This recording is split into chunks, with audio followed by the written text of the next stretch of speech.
آيات من القرآن الكريم. Ratib itu adalah kiasan daripada kumpulan-kumpulan daripada Al-Quranul Karim. وأنواع من التهليل والتسبيح والتحميد والدعاء. Dan macam-macam daripada tasbih kepada tahlil, tahmid dan juga takbir serta doa. وأكثر تلك الألفاظ وارد في السنة النبوية عن نبينا محمد صلى الله عليه وسلم. Kesemuanya daripada kumpulan zikir-zikir tadi adalah disandarkan daripada hadis dan riwayat Nabi Muhammad sallallahu alaihi wasallam. وفيه دعوات عظيمة من واظب عليها كل ليلة رجي قبولها فيه. Dan di dalamnya ada doa, barang siapa yang melazimkan diri untuk membaca dan berdoa dengannya, maka akan mendapatkan kabul dari Allah Subhanahu wa taala. ولذا كان يقول جماعة من أهل العلم والمعرفة نرجو لمن داوم على هذا الراتب أن يميته الله على حسن الخاتمة لأن فيه الدعاء بالموت على الإسلام 7 مرات. Sehingga dikatakan oleh ramai daripada para ulama yang mengatakan orang yang membaca zikir-zikir ini, maka kami mengharap, kata mereka, agar supaya yang membacanya dianugerahi oleh Allah Subhanahu wa taala husnul khatimah, karena di dalamnya ada permintaan kepada Allah untuk meninggal dalam keadaan Islam sebanyak 7 kali diulang. فيقول من يقرأه يا ذا الجلال والإكرام أمتنا على دين الإسلام 7 مرات. Yang mana disebutkan dalam zikir tadi, ya dzal jalal wal ikram amitna ala dinil Islam, wahai yang maha agung, matikan kami dalam keadaan Islam, dibaca 7 kali.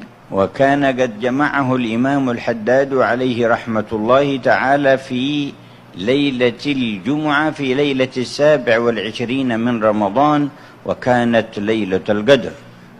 Kumpulan zikir itu dihimpunkan oleh Imam Abdullah bin Ali Al-Haddad pada malam Jumat bertepatan pada malam 27 Ramadan yang ianya adalah merupakan malam Lailatul Qadar.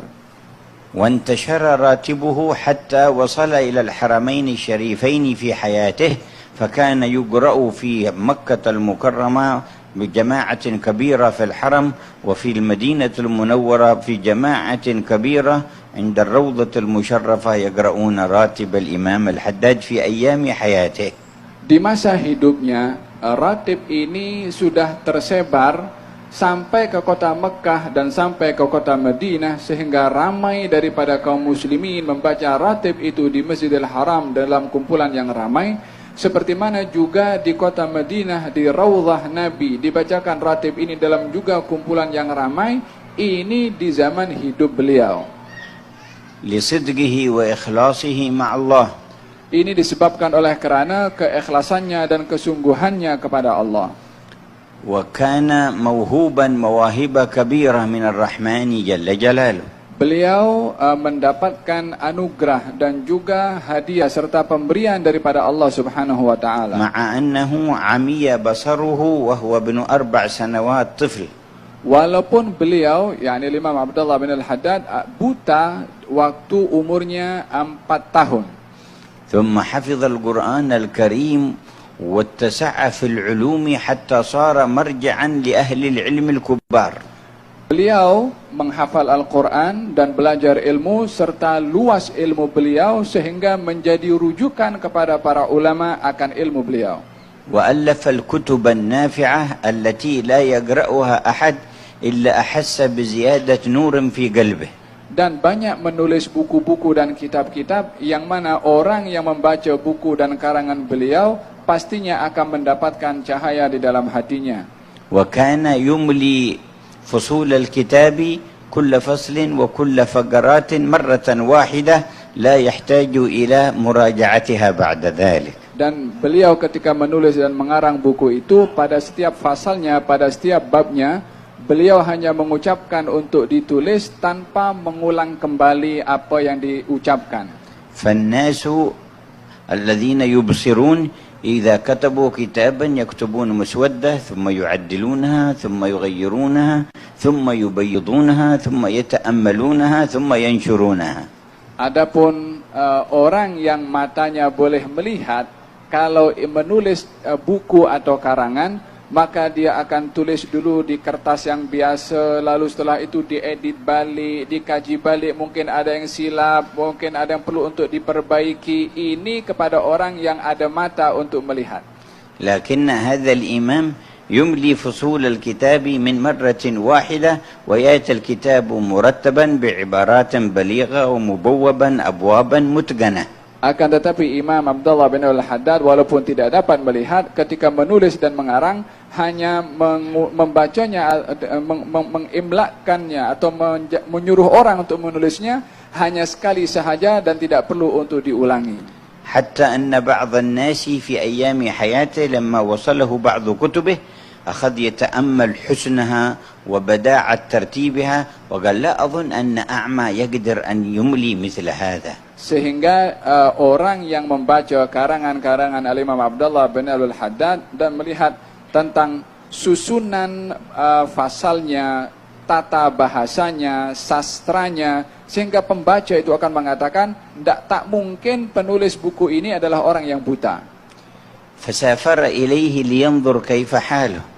Maka orang itu datang ke tempat Al-Imam Abdullah bin Al-Haddad ingin tahu keadaan sebenarnya betul atau tidak. ففي أول جلسة جلس معه أداروا القهوة بينهم ووضعوا لكل واحد فنجان عنده. Ketika menziarahi kepada Imam Abdullah bin Al-Haddad, dihidangkan kopi kepada semua tetamu yang datang dan diletakkan 2 cawan kopi di hadapan setiap orang. فصادف أن سقط ذباب في قهوة هذا الإنسان ولم يره.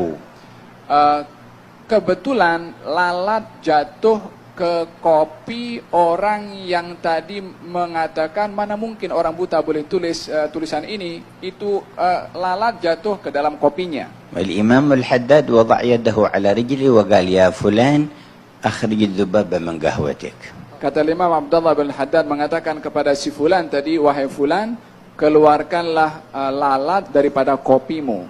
قال سبحان الله هذا يرى ويشوف وهو أعمى.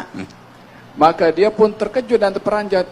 Bagaimana ini boleh terjadi sementara dia boleh tahu lalat jatuh sementara dia tidak melihat. فعلم معنى قول الله فإنها لا تعمى الأبصار ولكن تعمى القلوب التي في الصدور. Maka dia menyadari bahwasanya hakikat buta itu adalah seperti mana diungkapkan oleh Allah. Sesungguhnya ianya bukan buta pada mata, akan tetapi kebutaan itu adalah kepada hati. وكان من أيام صغره إذا خرج من عند المعلم يمر إلى بعض المساجد فيصلي 100 ركعة أو 200 في كل يوم. Kebiasaan Imam Abdullah bin Al-Haddad bila mana beliau selesai daripada belajar daripada gurunya, akan datang ke masjid untuk salat sebanyak 100 rakaat atau 200 rakaat satu masjid dengan masjid yang lain. هم أقوام غذوا في المحبة من صغرهم. Mereka itu adalah golongan yang telah dididik untuk cinta kepada Allah daripada kecilnya. وعاشوا في مخافات وغابوا في فكرهم. Dan mereka itu sentiasa berada dalam keadaan takut kepada Allah Subhanahu wa taala. وهكذا لم يزل متصفا بشريف الأوصاف حتى قال متحدثا عن النعمة ما من سنة سنها رسول الله إلا وأرجو أني قد عملت بها. Beliaulah yang menghiasi dirinya dengan sifat-sifat yang mulia, dan beliau mengungkapkan akan nikmat yang diberikan oleh Allah kepadanya dengan mengatakan tidak ada satu sunnah yang dilakukan oleh Rasulullah melainkan saya mengharap semua sunnah itu juga aku sudah melakukannya. ربنا انفعنا بما علمتنا رب علمنا الذي ينفعنا رب فقهنا وفقه أهلنا مع أهل القطر أنثى وذكر رب وفقنا ووفقهم لما ترتضي دولا وفعلا.